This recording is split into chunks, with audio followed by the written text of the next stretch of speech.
Welcome everyone to Africam4Good, brought to you by explore.org. Thank you for joining us today. We will be having a discussion with the Venerable Charles Annenberg Weingarten, the founder of explore.org. It's so great to have him on the show today to discuss all things Explore and his wonderful work in helping to bring these images into our homes all over the world. Hi, Charlie. Hi. What a great privilege to be speaking to people from Africam. Well, it's great to have you with us, as I said. So, yeah, we're going to go through just a couple of things about the show or about explore.org. And we're obviously so interested in your opinions. And first and foremost, we have to ask, what ignited your love for nature? I've always loved nature, animals, dogs, etc. But it was really interesting. Before I was doing the live cams, I was hosting a documentary show called explore.org, and the mantra was never stop learning. And I kind of have lived a Forrest Gump style life. I've done a lot of different things in different realms.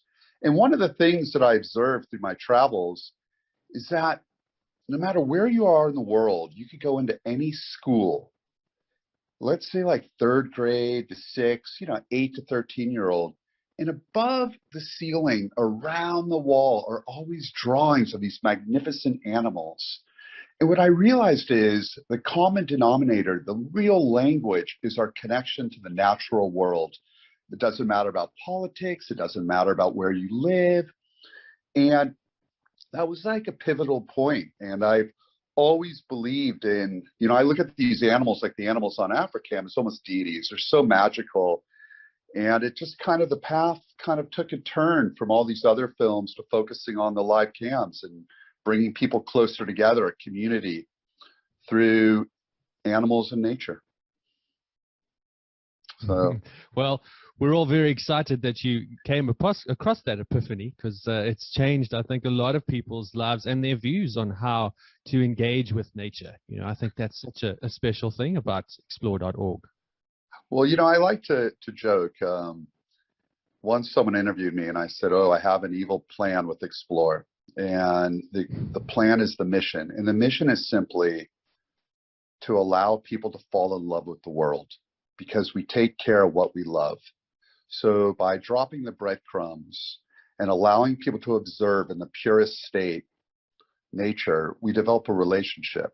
And as a result, I believe people become better stewards. And I can't think of a better partnership than with Africam, because you guys are right in the hot seat in Africa and South Africa, and just bringing so much magic daily to the world. I'm always blown away at what I see through the Africam cameras. I have to admit, I actually feel the same. I have the privilege of spending a lot of time looking at the cameras and sharing, what we're seeing with the world out there. But, every day amazes me. Today on the live show on Explore, we had lions arrive, to drink at the waterhole. I mean, it is that special. And every day is a new blessing, Yeah, no, I've noticed that the lions have been very active at Tembe. There was an interesting scene actually with lions and elephants the other day. I mean, where else do you get to see a leopard taking a nap at night, giraffes crossing the river, baboons? It's really unique. In fact, I applaud Africam. I mean, there's nowhere else in the world where you can truly experience the big five in such a pure state. So it's incredible. It's really magical. It's kind of hard to describe, actually. Yeah, well, I mean, you mentioned Tembe. Do you have a favorite Africam live camera? Oh, I look at these cameras as like kids. I don't have any favorite. Each one wields a different magic. I do think that Tembe has a tremendous amount of activity. I've seen so much, but they're all unique. And I'm excited to say that we've added even a few more to our partnership now. I mean, we have a flamingo cam. We have a rhino sanctuary where these rhinos are adorable. So they're all really unique. So I'm not going to go with favorites, but you do see a tremendous amount. You're almost guaranteed to see something magical every day on the Tembe camera. Yeah, I agree. As you say, every day there's just something special and cool going on. I want to stick with this favorite angle, though. If you don't have a favorite cam, do you have a favorite African animal that you like checking out on the cameras? Ooh. I'm such an animal lover, and it's just so amazing to be able to observe them in their natural state. I mean, there were some elephants taking a mud bath yesterday. I don't deny that when you watch the cams every day, like I do, you sometimes look at unique situations. So when I see, for example, leopards or a male lion, that's really unique. Now, I saw something a few weeks ago that was at night that's really unique, and I can share it with you later or when we hang up. But I saw at night a porcupine, and it had a baby python slithering underneath it.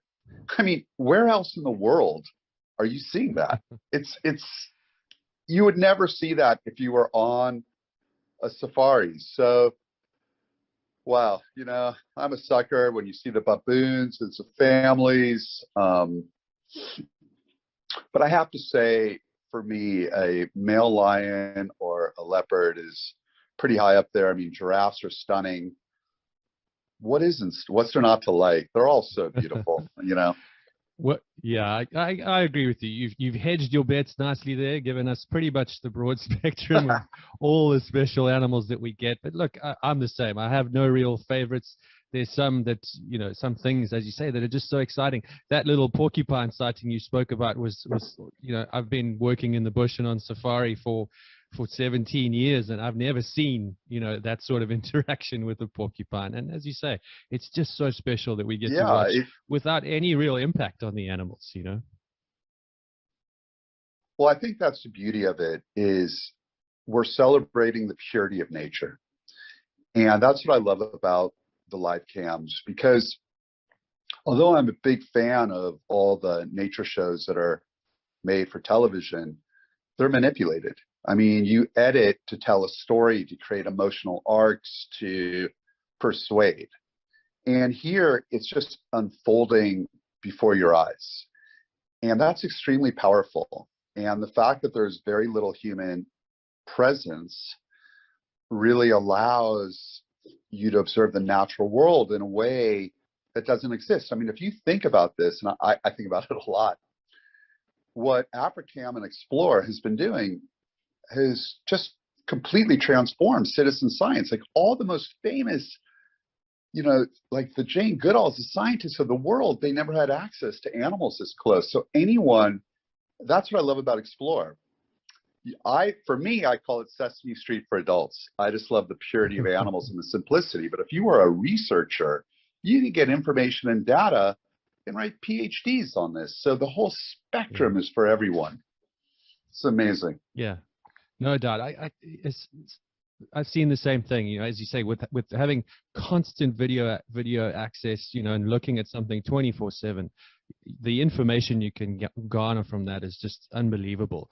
But we chatted a little bit before, Charlie. You've been down to Africa before a couple of times. What's been one of your most memorable safari destinations? Obviously, most of our cameras are in South Africa. Are there any other spots that you've been that you've loved? I'd love to get back down there again. Just talking about it gets me excited. It's all magical. I think the bulk of stuff I've done has been more recently in Tanzania and Kenya. And I'd really like to make my way back down to South Africa. And I haven't been to, the surrounding countries to see what's going on. So, just my hat's off to all the selfless heroes out there trying to, not only just protect the animals, but create an ecosystem where everyone benefits, which is tribe, land, animals, because it really is a partnership. It has to work that way. And it's a very delicate balance. And I'm always in awe of just like the selfless nature of these people, including Africam out there, just trying to make the world a better place. Yeah, it's a wonderful continent. Yeah, and as you say, if you haven't been up to Botswana, Namibia, Zimbabwe, all of those places, there's such great stuff. Zambia, another incredible wildlife hotspot in Southern Africa. So, Charlie, we got to get you down here to come and investigate these amazing areas. They really are so special. And it's always a twofold thing. Not only am I excited to go down there, what really is exciting for myself and for Explore is meeting the people behind the organizations that are making this world a better place and trying to showcase them and give them a voice. So, ultimately, as powerful as the cameras are, what's just as exciting is exposing the selfless work of these organizations. So I'm really excited to get down there, and like I said, it's such an amazing partnership because the values of Africam and Explore, they're aligned without even forcing it. It was just a natural thing, and it's just a great honor to be able to help you guys expand your vision of what is probably the most magical continent on the planet. It's great. Yeah, well, I tend to agree. Well, I do have, a little bit of bias in that regard. But Explore's slogan is "Never stop learning." How would you like viewers to engage and then learn from the cameras themselves? Well, I think that it's "Never stop learning" almost means Sesame Street for adults. So what I try to do is dilute and make things pure. I truly believe that one of the keys to happiness is just learning knowledge and taking it as far as you want. So it's really amazing when we do, like at Explore, live chats. That's why I'm so excited that we're doing this, or how Africam's now doing a show, because it's great for people to be able to feel free to ask questions without judgment and just to enjoy the process. So I'm a firm believer in just your mind is learning sometimes you don't need a grade to learn. You're not being evaluated by your performance. Just by being present to the cams, you're learning, because you're seeing and absorbing a world that you don't get to see on a day-to-day basis. So I just think that path makes you a better steward, makes you feel better about yourself inside. When you feel better about yourself inside, you take care of what's around you, and it's a collective kind of, ecosystem. Yeah. Yeah, awesome. The Careful Wild Rhino Sanctuary cams have also recently gone live. We've got a lot of stuff going on and things being added to the portfolio. And I'm really excited to see what comes from that. How do you hope this camera will help rhino conservation?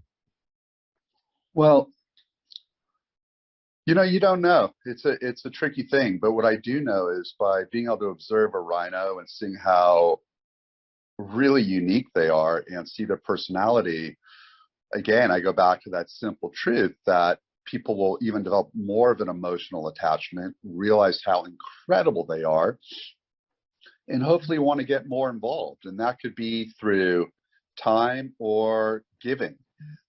At Explore, it's a touchy balance. I don't always emphasize the philanthropic giving aspect, because not everyone has the luxury to give. And I've been blessed with that luxury to also be able to help.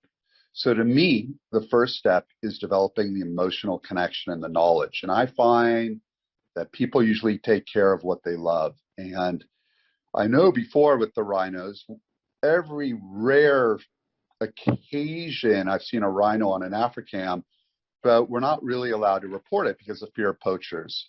So the fact that people now get to observe rhinos, and what I hope we'll be able to do is some live chats with some of these rhino experts and take it further. But it's a great step. I mean, I'm just blown away. I had no idea how playful they were. And stop rhinoing around is what I like to say. I mean, I've just seen stuff, and it's really like nothing I've ever seen. They're such a magnificent. There's a reason they call them a crash of rhino. Yeah, So I think that's really the objective, and I always go back to it. And I say this to anyone in their audience. A lot of people, it's been stressful times. A lot of people struggle to make ends meet. I completely respect that. And that's why just by learning and getting involved and reaching out to them and asking how I can help, if you have the means, help them. That's up to you. But there's a lot of contribution you can make. Sometimes it's not even monetary. Yeah, awesome. Well, speaking of that, Charlie, you've done quite a few visits and work with NGOs in Africa. What do you think Africa's greatest conservation challenges are? Well, that's it. We kind of touched on it earlier. I mean, the real challenge is the challenge that the world faces. How does an economy progress and yet conservation stay good? I mean, it's like, how do it's one thing to say, I want to go visit animals, but it's another thing when an elephant is walking through your village or, a gorilla is jumping over a wall. So there's really a balance of, conservation and growth where everyone benefits. And I think that's the key to conservation, is where we all see the value of our interconnectedness. And, like I said,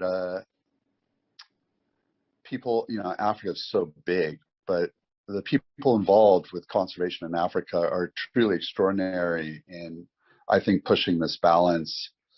But that's, to me, could be one of the biggest challenges, is that as Africa progresses and economically becomes stronger, it makes you wonder, like, oh, well, they want to build a golf course in the middle of the Serengeti, Sure, and they'll be like, yeah. well, look, that's what they've done. So, like, it's a really weird balance. But I also think that Africans see the value of the treasures of these animals, and I really hope that continues. But it's really important to always look at both sides of the coin and then try to create a happy medium. Yeah, I think so too. Every success story I've seen in, conservation tourism has always been about the community and the developer or the large working together. It never works when there's any kind of friction between them. So yeah, I'm with you. I agree. I mean, I think it's a really delicate balance, but I think that's where everything is kind of moving, and people respect and see that model, and hopefully it's a happy story. Well, it's a great insight. Thank you, Charlie. So, the pandemic is something that, of course, we've all been affected by, and it's resulted in a huge shift to online classrooms, online e-learning.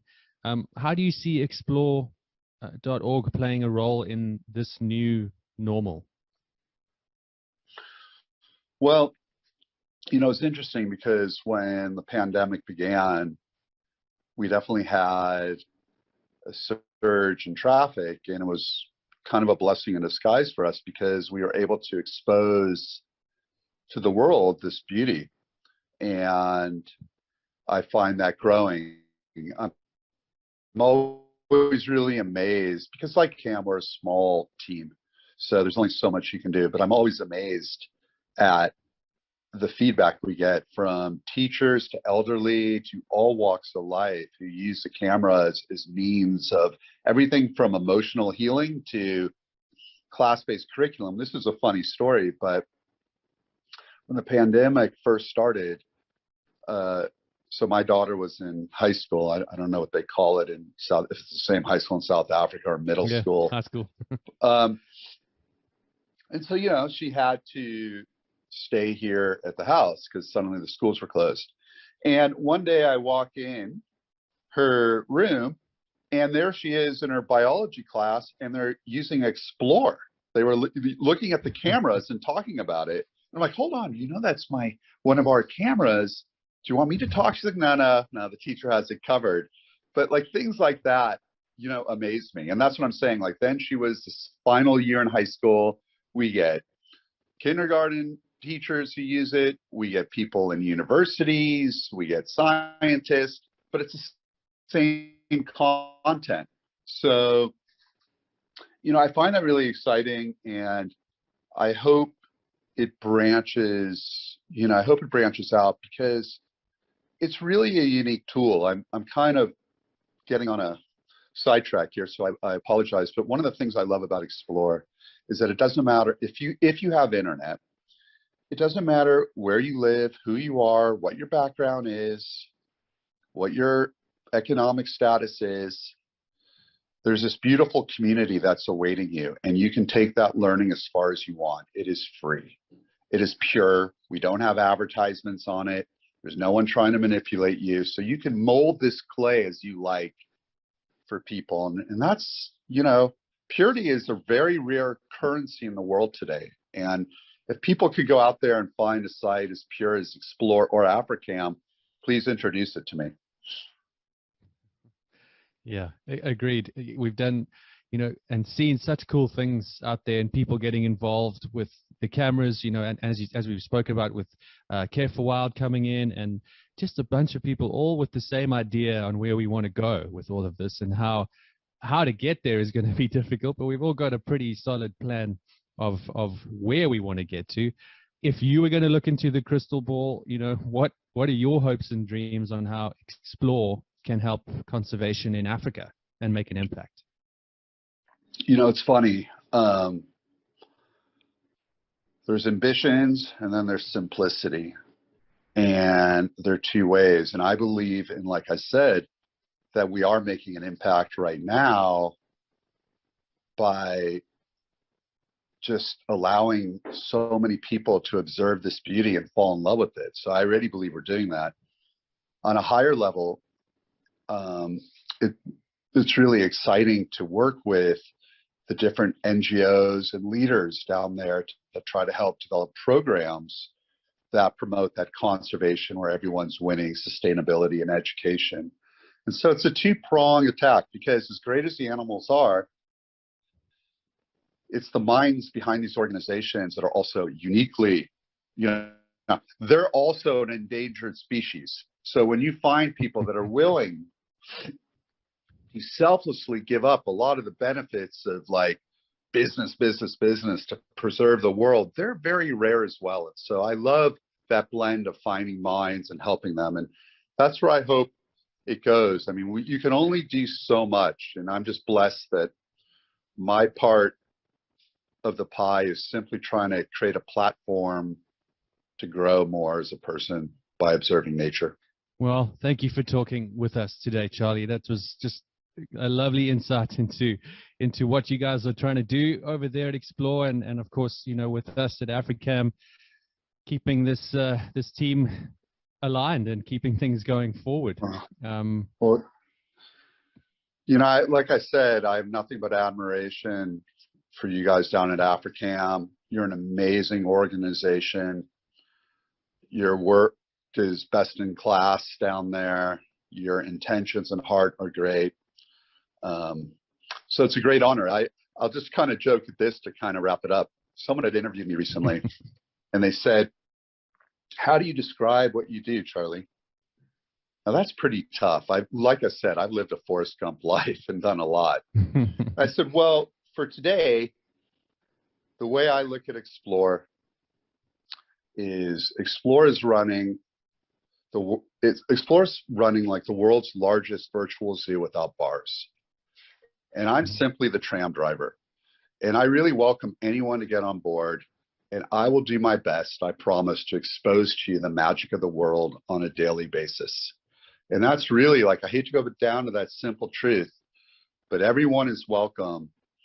And that's how, when I look at Africam, because we couldn't do it without you, you have created a world down there that is truly magical. It's mystical, it's educational, and I hope anyone who might listen to this to embrace the work that you guys are doing, because hats off to you guys. It's incredible. Well, thank you, Charles. Same to you. And it's always great chatting with someone as influential and dedicated to the protection of the world's wild places as you are.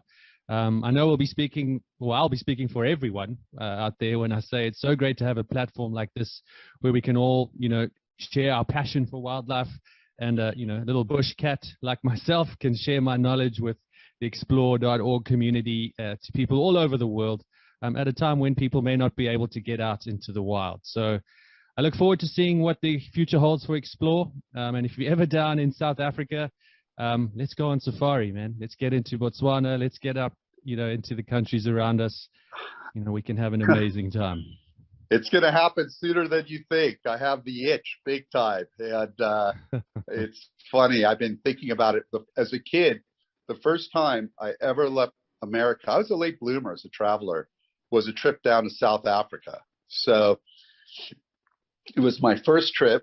It's funny. Another division of Explore is called Dog Bless You. And the reason why I always think of South Africa was I used to have golden retrievers. And there was this South African golden retriever with this family I was staying at named Zorro. And every morning I was ready to explore. Zorro would jump in my rental car, sit, shotgun with me, and we'd drive her out into the countryside. And I have such fond memories down there. So you will be seeing me, like it or not. And I look forward to doing some great things with you guys. Excellent. Well, we look forward to it as well. And thank you all once again for watching.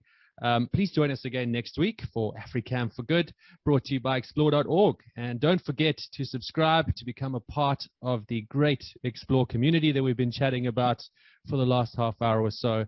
But from all of us down here and the Africam team, cheers for now.